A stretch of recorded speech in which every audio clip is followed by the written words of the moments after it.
Hello বন্ধুরা, welcome back to another new vlog video with Nazar Shakir. আপনারা ঠিক দেখতে পাচ্ছেন আমি এই মুহূর্তে রয়েছি সেই নাটোরের নলডাঙ্গা উপজেলার বিখ্যাত যে বিলহালতিতে যে পাটুল এরিয়াটি রয়েছে, পাটুল মিনি কক্সবাজার, ঠিক সেখানে রয়েছে। সেখান থেকে কিন্তু আমি আপনাদেরকে স্বাগত জানাচ্ছি। আজকে আমার সাথে থাকুন এই পাটুলের আদ্যপ্রান্ত এবং পাটুলের এই বর্তমান এবং অতীত, ঐতিহ্য, ইতিহাস, সংস্কৃতি সব হালচাল কিন্তু আপনাদের সামনে তুলে ধরার চেষ্টা করব। যেদিকে চোখ যায় সেদিকে অথই জলরাশি, ঢেউ আর ঢেউ। সেই ঢেউ ভেঙে ছুটে চলেছে শ্যালো ইঞ্জিন চালিত অসংখ্য নৌকা। মাঝে মধ্যে দিগন্ত রেখায় সবুজের কারুকাজ, সবুজ গাছপালায় ঘেরা এক একটি গ্রাম, প্রতিটি গ্রামের ওপারে আবার দিগন্ত জোড়া জলরাশি। এ যেন সাগরের বুকে একগুচ্ছ দ্বীপ। অপরূপ এই দৃশ্য নাটোরের হালতি বিলের। ভ্রমণ পিপাসুদের কাছে এটা এখন মিনি কক্সবাজার হিসেবে খ্যাতি পেয়েছে। আয়তনে ছোট হলেও কি নেই এখানে, বিশাল জলরাশির মধ্যে রয়েছে ডুবন্ত সড়ক। এটা যেন কক্সবাজারের মেরিন ড্রাইভ রোড। শুষ্ক মৌসুমে সড়কটিতে সব ধরনের যানবাহন চলাচল করে।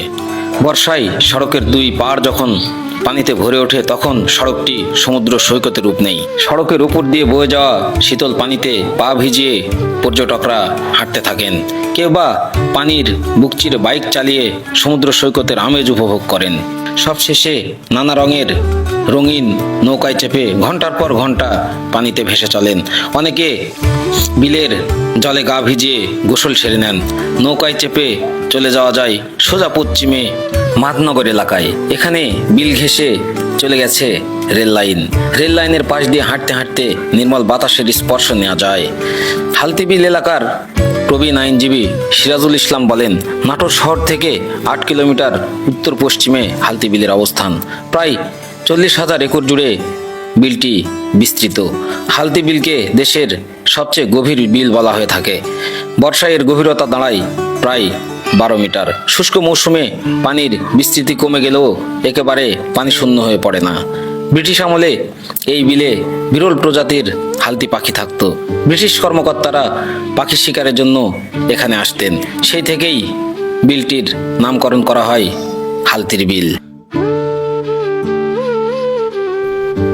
বন্ধুরা, চলে আসলাম ঘুরতে ঘুরতে সেই আপনাদের অনেকের পরিচিত, অনেকের পরিচিত না, সেটি হচ্ছে উত্তরবঙ্গের যে কক্সবাজার। উত্তরবঙ্গের যে কক্সবাজার, ঠিক সেখানে চলে আসছি। আপনারা ওয়েদারে হয়তো বুঝতে পারছেন এটি মিনি কক্সবাজার খ্যাত নাটোরের নলডাঙ্গা উপজেলার পাটুল বিলহালতি দেখতে পাচ্ছেন। এখানে এটির বিশেষত্ব এই হলো যে এখানে অনেক স্বচ্ছ জলরাশি, চারধার জুড়ে স্বচ্ছ জলরাশির মধ্যে পর্যটকরা এসে এখানে তাদের পানির মধ্যে পা দুলিয়ে দুলিয়ে দুলিয়ে দুলিয়ে কিন্তু তারা এই পাটুলের সৌন্দর্য উপভোগ করে। দেখতে পাচ্ছেন এটি ঠিক পাটুল জিরো পয়েন্টের সাথে একদম অঙ্গাঙ্গিভাবে লাগানো একটি ভাসমান কফি হাউস। ঠিক এরকম সুন্দর কফি হাউস থেকেও কিন্তু জায়গাটি সম্পর্কে বেশ কিছু ধারণা আঁচ করা সম্ভব। কেন ঠিক উত্তরবঙ্গের মানুষ এই পাটুল আসলে কক্সবাজারের স্বাদ পেয়ে থাকে এবং কেনই বা এটার নাম হলো মিনি কক্সবাজার, সেই জিনিস সম্পর্কেও কিন্তু কিছুটা আইডিয়া পাওয়া যাচ্ছে এই দোকানটি দেখে। তো বন্ধুরা, এই মিনি কক্সবাজার খ্যাত পাটুল আসলে আমরা কি করে যাব, কোন দিক দিয়ে যাব, কিভাবে থাকবো বা কোথায় গিয়েই বা উঠবো, ঠিক নানা ধরনের প্রশ্ন জনমনে আসতেই পারে। তো সেই প্রশ্নের সমাধান কল্পে একটি ভ্রমণ গাইডলাইন তৈরি করা হয়েছে। চলুন সেটি আমরা এখন শেয়ার করি।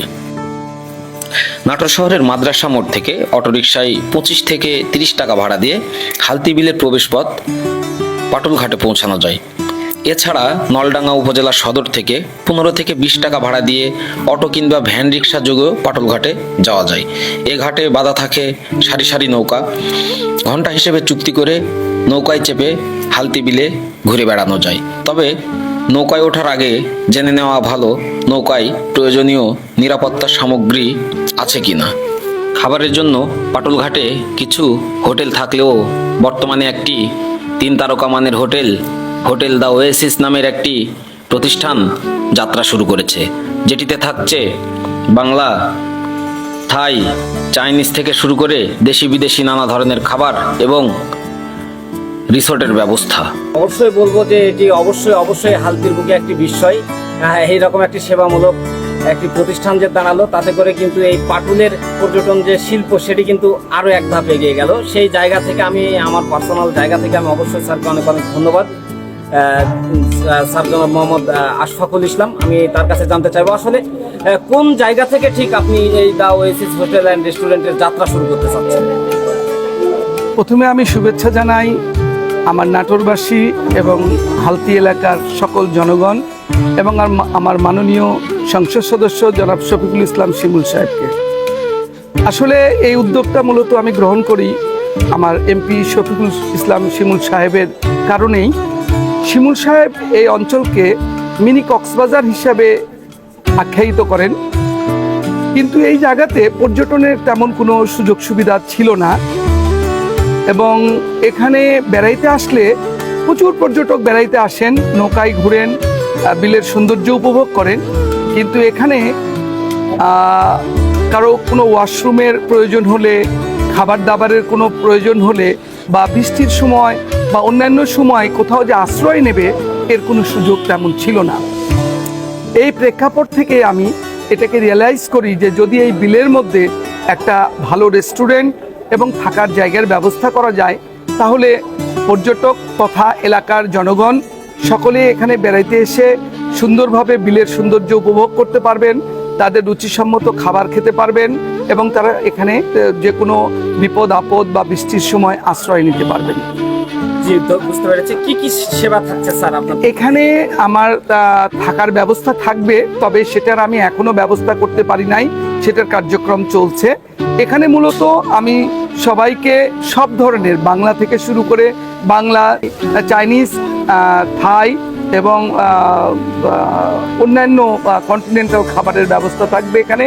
এখানে আমার বিভিন্ন দেশে কাজ করা কুক নিয়েছি আমি, তাদের মাধ্যমে আমি যে ধরনের খাবার চান আমি সে ধরনের খাবার তাদেরকে সাপোর্ট দিতে পারবো এবং এখানে তাদের রেস্ট নেওয়ার বা সময় কাটানোর জন্য সুবন্দোবস্ত আছে। এবং শুধু তাই নয়, অত্র এলাকায় এবং খুব ঘনবসতি এলাকা এই হালতি বিলের মধ্যে যে কয়েকটি গ্রাম আছে, এই গ্রামগুলোর বাড়িঘরগুলো খুব অল্প জায়গার মধ্যে, খুব সংকীর্ণ জায়গার মধ্যে তৈরি এবং তারা কোনো অনুষ্ঠান সেখানে করতে পারেন না। তাদের বিয়ে শাদী, কোনো জন্মদিন, কোনো আনুষ্ঠানিকতার প্রয়োজন হলে তারা বিভিন্ন জনের বাড়ি বাড়ি এইটাতে প্রোগ্রাম করতে হয়। তো সেই ক্ষেত্রে আমার এখানে তারা জন্মদিন, বিয়ে এবং যে কোনো সামাজিক অনুষ্ঠান বা এখানে কনফারেন্স রুম, আমরা একটা সুন্দর কনফারেন্স রুম তৈরি করছি। যে কোনো প্রতিষ্ঠান, ব্যক্তি তাদের কনফারেন্স বা যে কোনো খাবারের অনুষ্ঠান এবং অন্যান্য প্রোগ্রাম যদি করতে চান তারা আমার সঙ্গে যোগাযোগ করতে পারবেন। এটা অত্যন্ত সুন্দরভাবে সেটা সম্পন্ন করতে পারবেন। জি জি, বুঝতে পেরেছি। অসংখ্য ধন্যবাদ স্যার আশফাকুল ইসলামকে। এরকম একটি উদ্যোগ ঠিক ব্রিটিশ আমলে, ব্রিটিশ থেকে আজকের এই একাল সেকাল যদি বলি, আমি হালতি বিলের যদি বলি একাল আর সেকালের পার্থক্য কিন্তু ঠিক একদিনে গড়ে ওঠে না, ঠিক এভাবেই কিন্তু গড়ে ওঠে। এই এক সময় রাস্তা ছিল না, এক সময় কিন্তু ব্রিটিশরা এখানে নৌকা নিয়ে আসতো সেই বিখ্যাত হালতি পাখি মারার জন্য। সেখান থেকে কিন্তু এই এরিয়াটা বা এই বিলটির নাম হয়েছিল হালতি। কিন্তু এখন কি দেখেন যে রাস্তা তৈরি হয়ে গিয়েছে এবং এখন রিসোর্ট তৈরি হচ্ছে। তো এখানে দেখা যাচ্ছে যে এই উত্তরবঙ্গে কিন্তু একটি পর্যটনের নতুন দ্বার উন্মোচন হচ্ছে। আর এই দ্বার উন্মোচন করার ক্ষেত্রে কিন্তু জনাব মোহাম্মদ আশফাকুল ইসলাম স্যারের কিন্তু অবদান আমি কিছুতে অস্বীকার করতে পারবো না। ধন্যবাদ স্যার। ধন্যবাদ সবাইকে। সুপ্রিয় দর্শক, আজকের মতো আমি এই হালতির বিল থেকে বিদায় নিচ্ছি। সবার জন্য শুভকামনা রইল। আর আমার ভিডিওটি কেমন লাগলো অবশ্যই মন্তব্য করে জানাবেন, আর যদি ভালো লাগে অবশ্যই শেয়ার করবেন।